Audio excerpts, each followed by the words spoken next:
Putin-Prabowo sepakati kerjasama strategis, termasuk teknologi nuklir.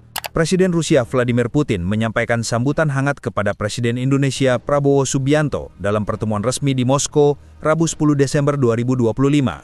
Putin menegaskan bahwa kedua negara memiliki rencana besar untuk memperkuat hubungan bilateral.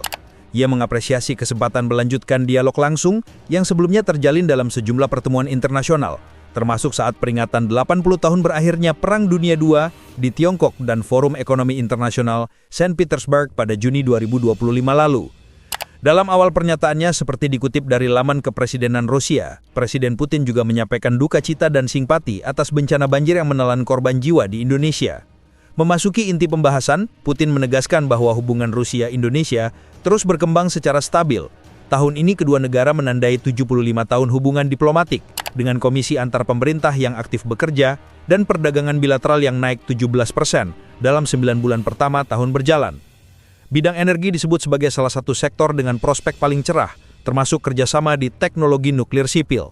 Rusia menyatakan siap mendukung rencana Indonesia jika ingin melibatkan para ahli mereka. Di sektor industri, pertanian, dan kerjasama teknis militer, hubungan kedua negara dinilai sangat kuat. Rusia mencatat bahwa Indonesia memiliki surplus dalam perdagangan produk pertanian dan menyatakan siap mencari peluang kerjasama lanjutan.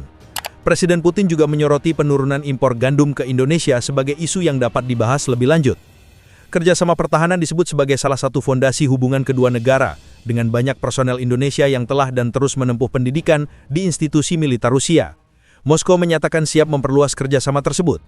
Selain itu, hubungan antar masyarakat pun meningkat. Jumlah wisatawan dari dan ke kedua negara semakin bertambah, didukung oleh penerbangan langsung serta kemudahan layanan visa.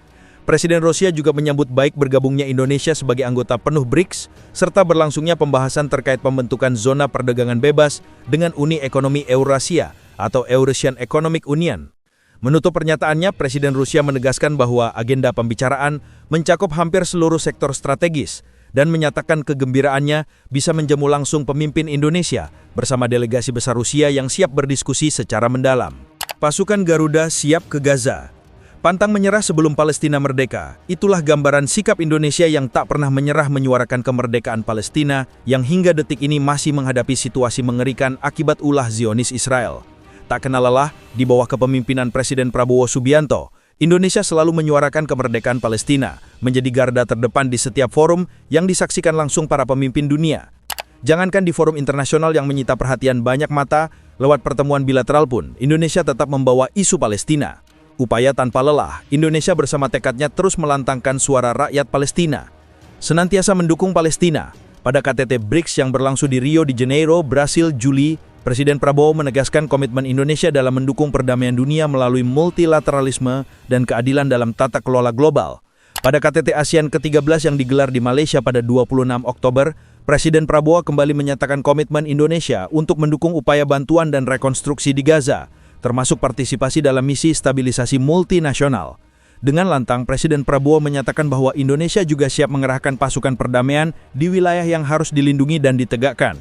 Tak hanya itu, pada sidang Majelis Umum ke-80 PBB di New York, Amerika Serikat pada 23 September, Prabowo kembali menegaskan dukungan penuh Indonesia terhadap solusi dua negara dalam konflik di Gaza. Presiden menyatakan bahwa Palestina harus merdeka. Estafet menyuarakan Palestina berlanjut ketika Prabowo menghadiri KTT Perdamaian Gaza di Sharm el-Sheikh, Mesir pada Oktober lalu. Bersama puluhan negara lainnya, Indonesia kembali menyatakan dukungan penuh upaya perdamaian dan penghentian kekerasan di Gaza. Pada KTT G20 di Johannesburg, Afrika Selatan, Wakil Presiden Indonesia Gibran Rakabuming Raka juga menyinggung konflik di berbagai belahan dunia, termasuk Palestina. Gibran mengajak para pemimpin dunia untuk tidak membiarkan penderitaan manusia menjadi normal baru. Menteri Luar Negeri Indonesia Sugiono di hadapan Mahkamah Internasional Den Haag di Belanda pada April lalu menegaskan bahwa rakyat Palestina berhak menentukan nasibnya sendiri. Hak itu sah dan sudah diakui PBB lewat berbagai resolusi mereka, bahkan juga telah diakui ICJ dalam beberapa keputusannya, termasuk pada fatwa hukum ICJ tahun 2004 dan 2014 lalu.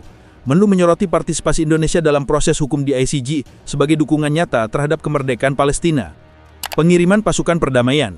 Isu Palestina seolah menjadi agenda wajib di segala pertemuan para pemimpin dunia. Semua mata tertuju pada Gaza. Dalam setiap pidato di pertemuan global, apalagi yang membahas isu Gaza, Presiden Prabowo menyatakan bahwa Indonesia selalu berkomitmen untuk mendukung Palestina dan siap mengirim pasukan perdamaian ke Gaza.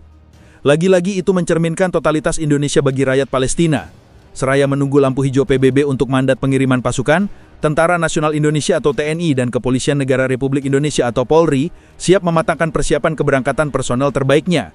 Sebanyak 20.000 pasukan gabungan TNI Polri siap dikirim ke Gaza untuk menjalani misi perdamaian PBB. Mereka terdiri dari 3 brigade komposit, di mana setiap brigade terdiri dari 3 batalion, yaitu Batalion Kesehatan, Batalion Zeni Konstruksi, dan Batalion Bantuan. Selain pasukan dan peralatan untuk konstruksi, pesawat angkut Hercules C-130 dan kapal Republik Indonesia atau KRI Rumah Sakit juga siap diberangkatkan ke Gaza. Tentara Nasional Indonesia Angkatan Udara atau TNI AU akan mengerahkan 3.650 personel untuk menjalankan misi perdamaian di wilayah kantong tersebut. Sementara itu TNI Angkatan Laut atau TNI AL mengirim sekitar 5.000 personel dan TNI Angkatan Darat akan berkontribusi sekitar 60% dari total 20.000. Polri juga telah menyiapkan 350 personel BRIMOB terlatih dan berpengalaman untuk mengikuti penugasan sebagai penjaga perdamaian di Gaza.